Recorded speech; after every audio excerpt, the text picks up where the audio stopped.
अस्सलाम वालेकुम एवरीवन, कैसे हैं आप सब लोग। आई होप आप सब लोग ठीक हैं, अपना ख्याल रख रहे हैं और अपना होमवर्क रेगुलरली कंप्लीट कर रहे हैं। लास्ट टाइम हमने पढ़ा था chapter 2 which was about arithmetic operations. आज हम लोग स्टार्ट कर रहे हैं चैप्टर 3 जिसके बारे में हम पढ़ेंगे कि आज हम आफ्टर ऑल हम चैप्टर 3 में पढ़ने क्या वाले हैं। यस, हम चैप्टर 3 में पढ़ेंगे फैक्टर्स एंड मल्टीपल्स। कुछ बच्चों के लिए ये बहुत न्यू चीज़ होगी, फैक्टर्स क्या होते हैं और मल्टीपल्स क्या होते हैं। सो आज हम ये जानते हैं कि फैक्टर्स और मल्टीपल्स होते क्या हैं after all. So first of all आप यहाँ पे देख सकते हो 2 × 4। 2 को जब हम मल्टीप्लाई कर रहे हैं 4 से तो हमारे पास क्या आएगा, ऑब्वियसली मल्टीपल आएगा। सो 8 will be the multiple of these 2 numbers. अब हम देखते हैं 3 × 6। आफ्टर ऑल 3 × 6 जो है मल्टीप्लाई होकर क्या आंसर दे रहा है, हमें एक मल्टीपल दे रहा है। मल्टीपल क्या है, वो मल्टीपल है 18।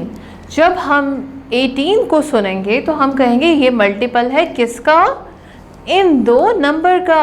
आई होप यू आर अंडरस्टैंडिंग कि जो मल्टीपल है वो 2 नंबर्स के प्रोडक्ट को कहते हैं। क्या कहते हैं, इन 2 नंबर्स का जो प्रोडक्ट है वो क्या है, 18 है। 18 जो है वो इनका क्या है, मल्टीपल है। Alright, I hope you are understanding that, right. So अब 2 और 4 का मल्टीपल क्या होगा, 8। क्या होगा, 8 होगा।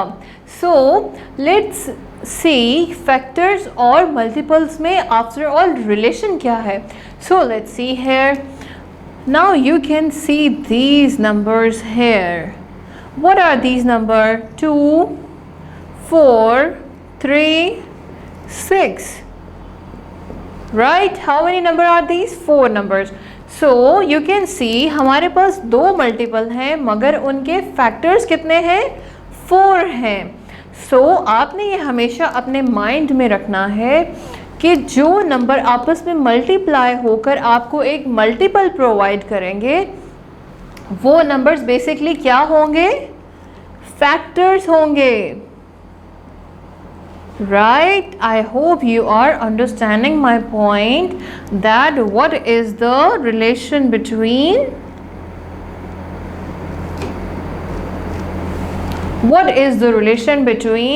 factor and multiple.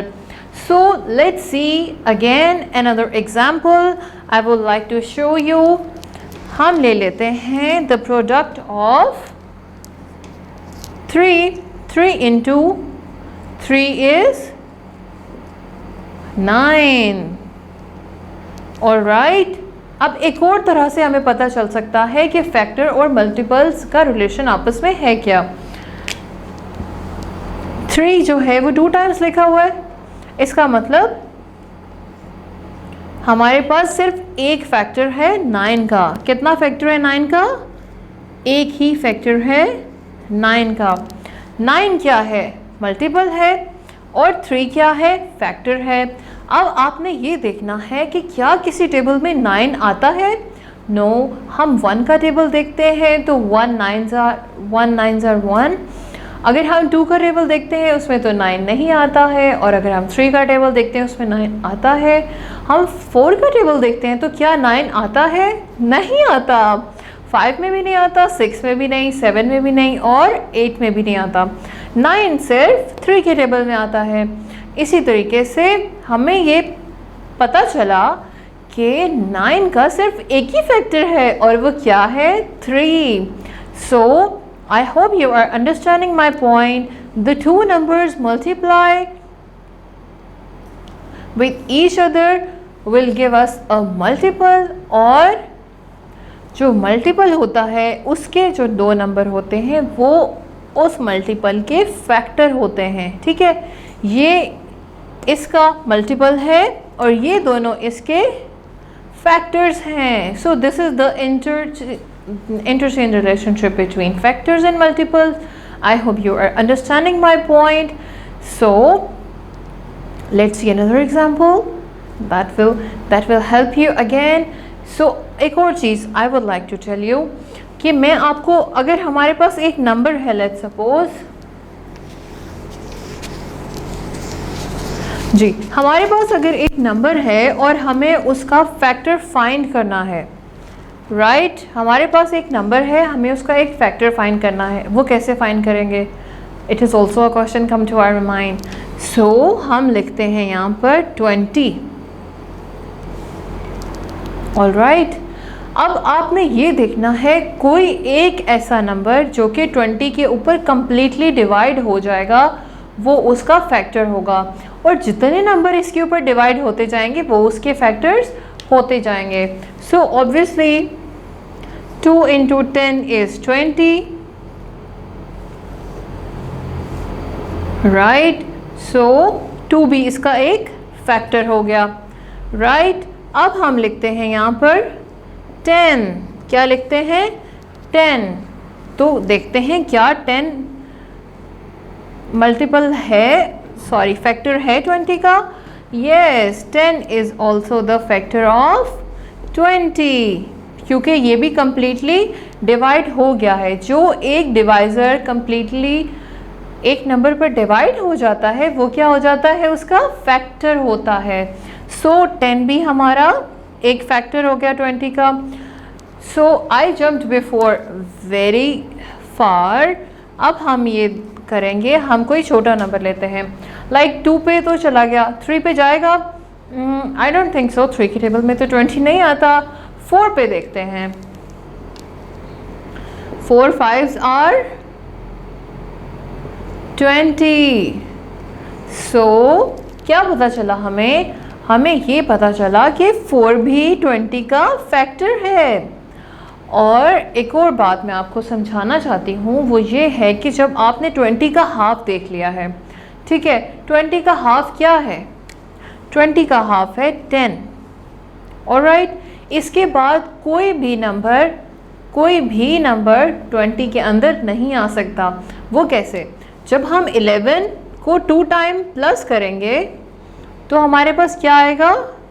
22. 20 से बड़ा हो गया, ठीक है, लेकिन 20 के टेबल में नहीं आएगा कभी भी 11, और ना ही 15 20 के टेबल में आ सकता है, क्योंकि 21s आर 20, राइट, और 22 विल बी 40, ठीक है ना. तो पता चलेगा कि जब 10 हमारे पास हाफ ऑफ स्पेसिफिक नंबर आ जाएगा, लाइक 10, तो 10 तक हम देखेंगे कि क्या ये इसका फैक्टर है या नहीं है, ठीक है. उसके बाद हम ये नहीं सोचेंगे. Okay, so this is the today's class. आपने ये हमेशा माइंड में रखना है कि कोई भी एक नंबर जिसके आपको फैक्टर फाइंड करने हैं, जैसे मैंने यहाँ पर फैक्टर्स फाइंड किए हैं 2, 10 एंड 4 ऑफ 20. आपने फॉर एग्जांपल आपके पास 40 है, आपको 40 का टेबल लिखना है या 40 के फैक्टर्स फाइंड करने हैं, तो आप ये देखेंगे 40 जो है ना वो डिवाइड होगा 20 तक, ठीक है. उसके बाद जो है उसमें 40 आना मुश्किल है, ठीक है. So half of the number that you are dividing will be the deadline of finding factors. So 11 भी उसका फैक्टर नहीं हो सकता, 12 भी नहीं हो सकता, 13 भी नहीं, 14 15. सो हाफ से आगे नहीं जाना है. I hope you are understanding today's class and you will practice it at home as well about factors and multiples. My teacher will call you for the update. You have to update her. Very true about your homework. I will see you in the next class. Till then, Allah Hafiz.